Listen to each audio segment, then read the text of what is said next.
ආයුබෝවන් දුවේ පුතේ. අද අපි බලමු 2021 උසස් පෙළ ICT ප්‍රශ්නපත්‍රයේ 22 වන ප්‍රශ්නය. මෙතනදී අහන්නේ සුචල්්‍ය ක්‍රමය හෙවත් ඇජයිල් මෙතඩ් එක ගැන වැරදි ප්‍රකාශය මොකක්ද කියලා. මෙහි නිවැරදි පිළිතුර වෙන්නේ පළමු ප්‍රකාශයයි. ඒ කියන්නේ නිශ්චිත අවශ්‍යතා ඇති විට මෙය යොදාගත නොහැකි යන ප්‍රකාශය වැරදි. මොකද ඇජයිල් ක්‍රමය නිතර වෙනස් වන අවශ්‍යතාවලට වඩාත් ගැලපුණත් අවශ්‍යතා කලින්ම තීරණය කර ඇති ව්‍යාපෘති සඳහාත් සාර්ථකව යොදා ගන්න පුළුවන්.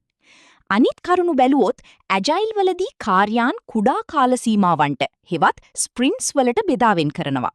ඒ වගේම සෑම පුනර්කරණයක් අවසානයේදීම පාරිභෝගිකයාට වැඩ කළ හැකි මෘදුකාංග කොටසක් ලබා දෙනවා.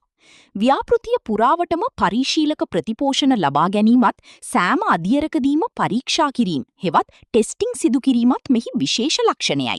ඒ නිසා මතක තබා ගන්න ඇජයිල් ක්‍රමය ඕනෑම අවශ්‍යතා කුලකයක් සඳහා නම්‍යශීලීව භාවිතා කළ හැකියි.